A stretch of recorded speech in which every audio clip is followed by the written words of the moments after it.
Liberdade. As pressões constantes, geradoras de medo, não raro extrapolam em forma de violência, propondo a liberdade. Sentindo-se cercado nos movimentos, qualquer animal reage à prisão e debate-se até a sua exaustão. Isso na tentativa de libertar-se. Da mesma forma, o homem, sofrendo limites, ele aspira à amplidão de horizontes e luta pela sua independência. E isso é perfeitamente normal, o empenho do cidadão em favor da sua libertação total. Passo esse que é valioso na conquista de si mesmo. Todavia, pouco esclarecido e vitimado pelas compreensões que o alucinam. Utiliza-se dos instrumentos da rebeldia, desencadeando lutas e violência para conquistar o que aspira, como uma condição fundamental de sua felicidade. A violência, porém, jamais oferece a liberdade real. Ela arranca o indivíduo da opressão política, arrebenta-lhe as injunções caóticas impostas pela sociedade injusta, favorece-o com terras e objetos, salários e haveres. Isto, porém, não é liberdade, no seu sentido profundo. São apenas conquistas de natureza diferente, nas áreas das necessidades dos grupos e aglomerados humanos, longe de ser a meta de plenitude, talvez constituindo um meio que faculte a realização do próximo passo, que é o do autodescobrimento, do seu autoconhecimento. A violência retém, porém ela não doa, já que sempre abre perspectivas para futuros embates sob a ação de maiores crueldades.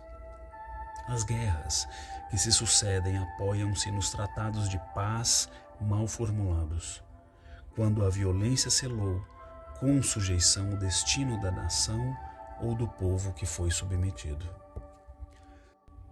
O instinto de rebeldia faz parte da psique humana. A criança que se obstina usando a negativa afirma a sua identidade, exteriorizando o anseio inconsciente de ser livre. Porque precisa, carece de responsabilidade. Não pode entender o que tal significa. Somente mediante a responsabilidade o homem se liberta, sem tornar-se libertino ou insensato.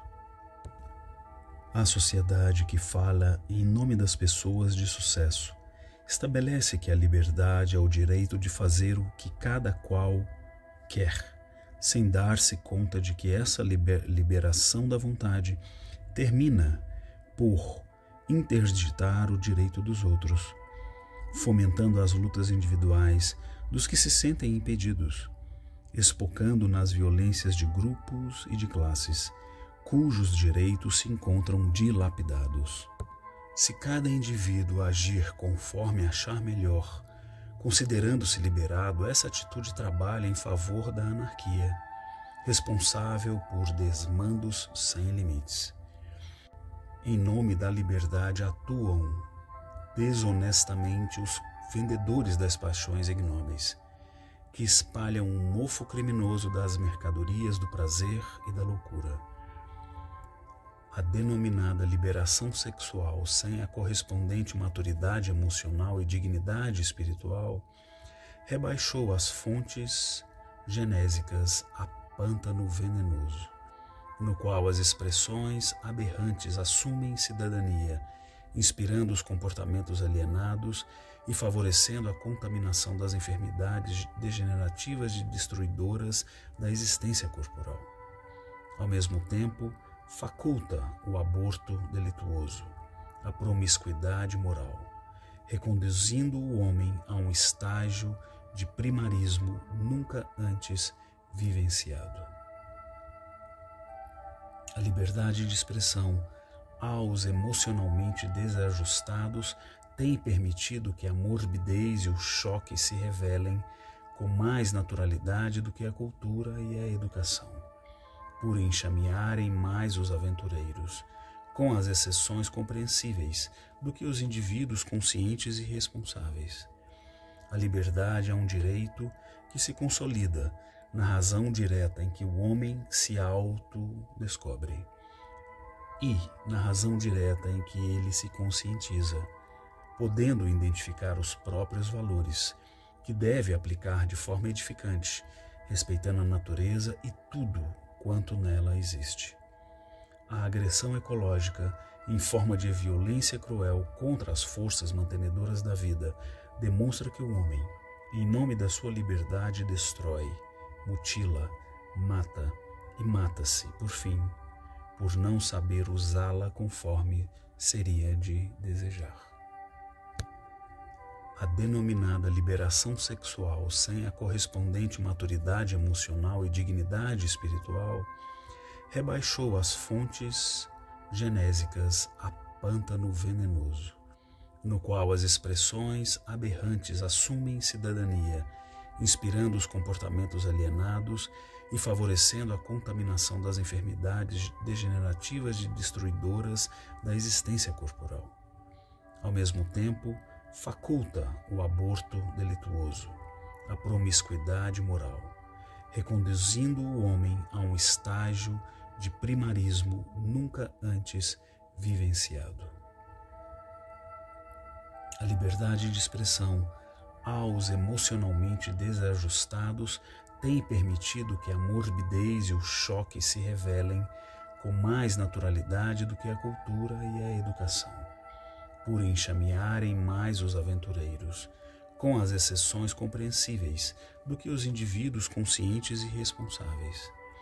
A liberdade é um direito que se consolida na razão direta em que o homem se autodescobre e na razão direta em que ele se conscientiza, podendo identificar os próprios valores que deve aplicar de forma edificante, respeitando a natureza e tudo quanto nela existe. A agressão ecológica, em forma de violência cruel contra as forças mantenedoras da vida, demonstra que o homem, em nome da sua liberdade, destrói, mutila, mata e mata-se, por fim, por não saber usá-la conforme seria de desejar. A liberdade começa no pensamento, como forma de aspiração do bom, do belo, do ideal, que são tudo quanto fomenta a vida e a sustenta, que dá a vida e que também a mantém. Qualquer comportamento que coage, reprime, viola, é adversário da liberdade. Examinando o magno problema da liberdade, Jesus sintetizou os meios de consegui-la na busca da verdade única, como uma única opção para tornar o homem realmente livre. A verdade, em síntese, que é Deus, e não a verdade conveniente de cada um, que é a forma doentia de projetar a própria sombra, de impor a sua imagem, de submeter a sua vontade alheia, constitui meta prioritária. Deus, porém, está dentro de todos nós e é necessário emergir na sua busca, de modo que o exteriorizemos de uma maneira superior e tranquilizadora. As conquistas externas atulham as casas e os cofres cheios de coisas, sem torná-los necessariamente lares, sem nenhum recipiente de luz, destituídos de significado, quando nos momentos magnos das grandes dores, dos fortes dissabores, da morte que chegam a todos nós. A liberdade que se encerra no túmulo é utópica, é mentirosa. Livre é o espírito que se domina e se conquista, movimentando-se com sabedoria por toda parte, idealista e amoroso, superando as injunções pressionadoras e amesquinhantes. Gandhi fez-se o protótipo da liberdade, mesmo quando nas várias vezes em que esteve encarcerado, informando que não tinha mensagem a dar. A minha mensagem é a minha vida. Além dele, Sócrates permaneceu em liberdade, embora na prisão, e na morte que lhe adveio depois. E Cristo, cuja mensagem é o amor que liberta, prossegue ensinando a eficiente maneira de conquistar a liberdade. Nenhuma pressão de fora pode levar à falta de liberdade, quando se conseguir ser lúcido e responsável interiormente, portanto, livre. Não se justifica desse modo o medo da liberdade, como efeito dos fatores externos que as situações políticas, sociais e econômicas estabelecem como forma espúria de fazer que sobrevivam às suas intuições, subjugando aqueles que vencem. O homem que as edifica dá-se conta um dia de que dominando povos, grupos, classes ou pessoas também não é livre.